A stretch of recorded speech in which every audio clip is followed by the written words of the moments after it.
بادشاہ تھا, اس کا باپ بڑا کامیاب تھا تو وہ بڑا ناکام رہا. تو بالآخر ایک دن کسی نے اس کو گرفتار کر لیا. بادشاہ ہونے کے باوجود دشمنوں کے قابو میں آ گیا. کس طرح؟ اس کے پاس بندوق تھی گولیوں سے بھری ہوئی. تو اسے اچانک ایک پرندہ نظر آیا تو اس نے ایک گولی نہیں ماری, اس نے ساری بندوق ہی خالی کر دی. اتنی گولیاں برسائیں.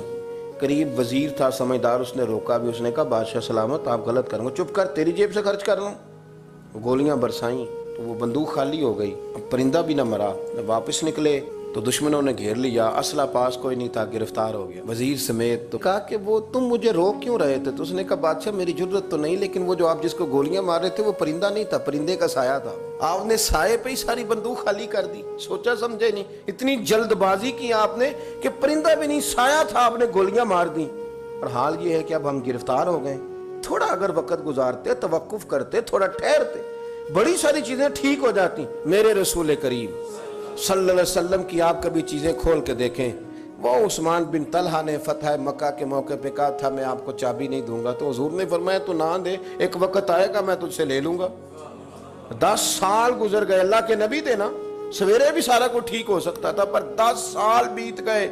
10 سال کے بعد جب مکہ فتح ہوا تو پھر رسول کریم نے فرمایا پھر چابیوں کے بارے میں کیا خیال ہے؟ تو وقت تو دینا, آپ کو تو جلدی بڑی ہے. ہمارے نوجوانوں کو بڑی جلدی ہے.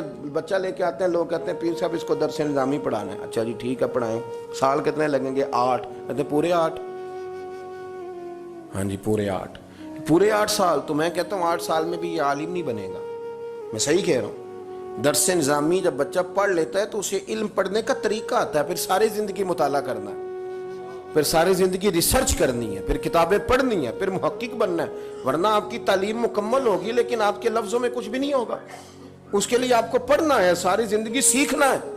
اور میرے نبی پاک علیہ السلام نے جو ہمیں کہا تھا نا کہ ماں کی گود سے لے کر قبر کی گور تک, حضور اتنا لمبا پیریڈ دے دیا آپ نے پڑھنے کا. ہمارے ہاں تو جو بندہ 6 مسئلے کل سن لیتا ہے مفتی اعظم ہو جاتا ہے. اگر 2-4 اردو کی کتابیں بھی وہ سیدھی پڑھ گیا تو پھر وہ کہتا ہے مولویاں نو کی پتا ہوئے, تو میں نو پتا ہے سارا. سیدھی پڑھنے لگ گیا نا, ذرا صحیح لائن پوری پڑھ لیتا ہے تو اب کہتا ہے مولویاں نو چھوڑیں آپ, یہ جلد بازی ہے. اس سے آپ کی طبیعت تکلیف, زندگی میں ٹھہراؤ پیدا کریں, تھوڑا روکیں. اور میرے ابا جی کہا کرتے تھے پتر وٹا بھی کدھر پیار روے صحیح پارا ہو ہی جاتا ہے, لیکن اگر وہ کھڑا نہ ہو, کبھی ادھر بھاگے تو پھر تو جو ساتھ وزن ہوتا ہے وہ بھی ادھر جاتا ہے. جلد بازی نہیں کریں, بھاگے نہیں. کبھی بھی آپ بغیر اطمینان کے اپنی زندگی نہ گزاریں, سکون میں رہیں.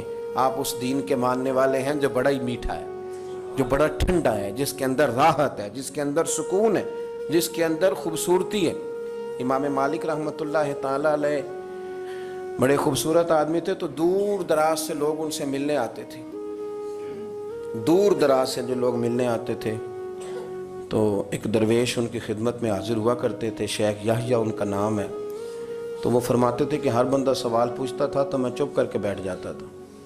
مجھے کسی نے کہا کہ آپ کیوں نہیں کوئی بات پوچھتے؟ تو میں نے کہا مجھے مزہ لینا ہے اپنے شیخ کا.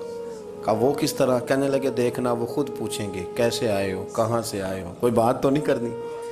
تو کہتے ہیں یہ تو مزہ تب آئے گا نا جب چپ کر کے بیٹھیں گے. کیا کہا تھا کسی نے؟ چپ کر سن تے موتی مل سن, تے ذکر کریں تے جے پاگلا وانگو رولا پاویں, نہ موتی نہ ہیرے. تو ہم تو شور سے چیزوں کو جیتنا چاہتے ہیں, تو شور سے چیزیں جیتی جا سکتی. جتنی طلاقیں ہوتی ہیں جلد بازی کی وجہ سے ہوتی ہیں. اگر تھوڑا اطمینان ہو جائے, تھوڑا سوچیں, تھوڑا پرکھیں, آزمائش میں نہ پڑیں. قتل کیوں ہوتا ہے؟ غصہ بڑا تھا, میں نے اپنے ہاتھوں سے سزا دینی تھی, میں نے یہ انتظار ہی نہیں کیا کہ رب بھی تو سزائیں دیتا ہے نا, قیامت کو بھی تو عدالت لگنی ہے نا. تو وہ جلد بازی, تلخی ہمارے مزاجوں کی, اس نے ہمیں بڑی ساری جگہوں پہ پریشان کیا ہے. اس لیے حضرت ابوبکر صدیق اپنی زبان پکڑ کے کہا کرتے تھے کہ تو نے مجھے بڑی تکلیف دی ہے, کاش تو ٹھیک ہو جائے تو میرے لیے آسانیاں ہو جائیں. تو جلدی کرتی ہے بات کرنے میں, تو اذیت دیتی ہے تو میں بھی اذیت میں آ جاتا ہوں. ورتل القرآن ترتیلا, یارو ذرا ٹھہرو, ذرا رکو, ذرا سجدہ کرو تو ذرا خوش ہو کے کرو. درود شریف پڑھو تو پھر کیا ضرورت ہے تیزی سے صلی اللہ تعالی علیہ وسلم کہہ کے گزرنے کی. ذرا سکون سے پڑھو, سوچ کے پڑھو کہ کس کی بارگاہ میں سلام عرض کر رہے ہو. ذرا رک کے پڑھو, جب ذکر کرو تو ذرا اس کا ذائقہ لو, جب بات سنو تو اس کا لطف لو. جلد بازی آپ کو پریشان کرے. خراب کرے گی، چیزیں بگڑ جائیں گی۔ اللہ ہمیں اپنے محبوب کا صدقہ اطمینان قلبی عطا کرے۔